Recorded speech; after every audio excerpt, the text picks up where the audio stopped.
Hello, everyone, and welcome back to Pointlessly Interesting Talks. So, I say back because this podcast actually started years ago. It was a friend and I having interesting conversations, recording them, and putting them up as podcast episodes. We stopped mainly because of the pandemic, and now I just want to start it again. This is going to be a solo one, but I'll try to get my friend in and we'll do the usual conversations we have. So, let's start. Today's episode is going to be about perception.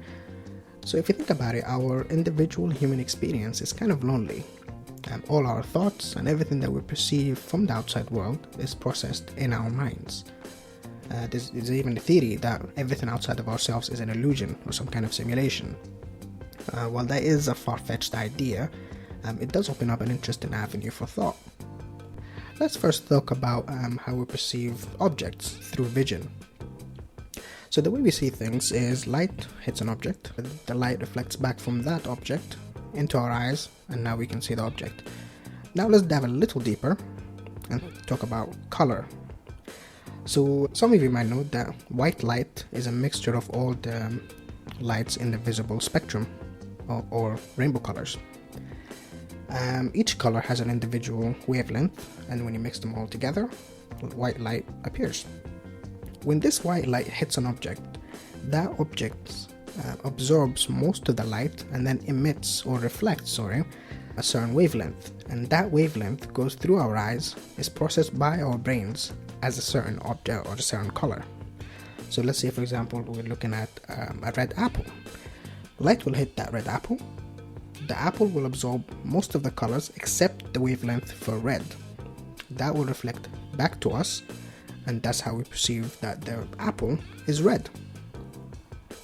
That kind of implies that color is not a physical concept, but more of an illusion. It's our mind's way of interpreting certain wavelength of light. And now the question about perception. If the colors are interpretations of light wavelengths in my own mind, how can I be sure that another person with me is seeing the exact same thing? I can't climb into his mind and see if his mind processes the red wavelength the same way that mine does.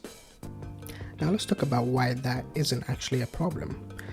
We might be receiving the same wavelength in a different way, but does that really matter? Because we're receiving the same signal, we're receiving the same wavelength from the object. For example, the red wavelength from the apple. The original signal itself would be consistent for any object that reflects that specific wavelength. A red apple, for example, would reflect the same signal to our eyes as a red car.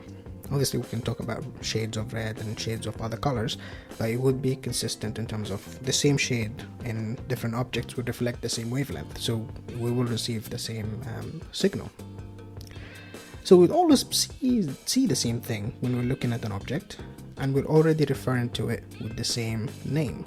So that means whenever we're looking at a red object, we'll both call it red, and we're agreeing, and then we're moving on. So there's no issue in terms of communication.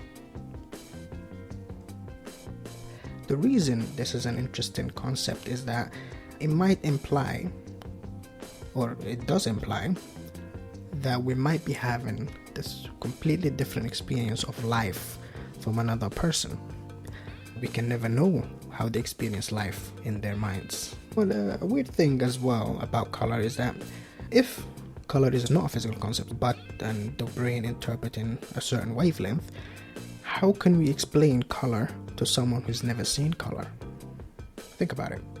Right now, if you explain something to a friend, or let's say you're writing a story, typically in a story you want to kind of embellish the descriptions.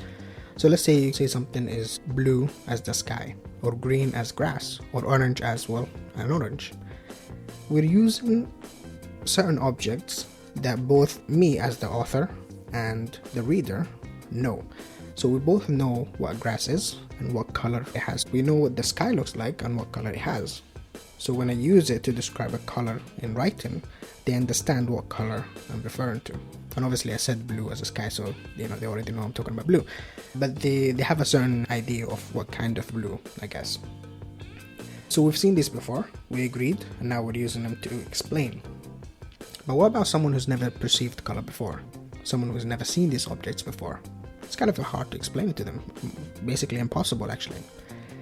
Sometimes you would say red is hot and blue is cold, but this is just another example of using certain objects or certain known values to explain something.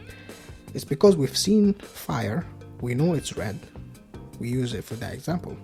We've seen ice and it appears blue, obviously it's not blue, but it appears blue, and that's why we say it's cold. But to a blind person who's never seen either, it's impossible to use it as an example. I first came across this concept from a YouTube video from the channel Vsauce. So that's the letter V with sauce, one word. It's an educational channel, and it's had so many videos of interesting concepts in science and psychology, etc. So I would recommend checking them out. So in this video, we're also given another example of something that is hard to explain, which is pain.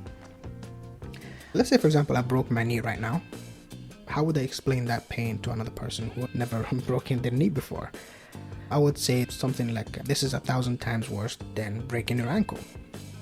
But this is kind of a nonsensical explanation, because we're using pain to describe pain. So we're not describing the sensation itself. I'm using the ankle breaking because I know that's a known value. Let's say, for example, I know my friend broke his ankle before, so I tell him breaking your knee is 1,000 times than breaking your ankle. And obviously, once again, I don't know how he felt about the ankle, but at least it's something I can use as a reference. But obviously it doesn't make sense because I'm using pain to explain pain, where in color we're at least using external objects like an apple or an orange to explain the color. But in this case, we're using pain to explain pain, which doesn't really work. Michael, who is the presenter in this video, gives an example of an alien. So if this alien had completely different physiology and didn't actually feel pain, can we describe what pain is to them? I mean, even if we relay all the information we have on pain, like for example how it's triggered, its purpose, and how it travels to the brain, if the alien had all the information ready, would they actually feel pain? Not really, because once again it's an internal, subjective experience that we can't really share with them. Pain is an internal experience, it's subjective to each person. So if two people had the same injury, let's say for example two people broke their ankles, both went to the hospital, and the doctors asked them to rate the pain from 1 to 10. I can almost guarantee they would each probably give a different value, because pain is not an absolute measurement, but it is experienced subjectively in the mind of each person. So before I'll leave you with this question. Is there a feeling or an understanding that you wish you could describe effectively to someone else? Let's say, for example, there's a TV show that you like, and you think it's amazing, it's the best show ever. You tell your friend about it, and they don't like it. And you don't understand why, because you think it's amazing. Wouldn't you want to give them your experience, the experience you have of the show in your mind, just for them to understand how good this TV show is? And that's what I mean. There are so many different things, like just generally even emotion is hard to explain to another person. So is there a feeling or an understanding that you wish you can describe to someone effectively? Thank you very much for tuning in to this episode, and I hope it gave you something to think about. This will be a weekly podcast, or at least I'm aiming for it to be a weekly podcast. So I hope to see you next week. Peace.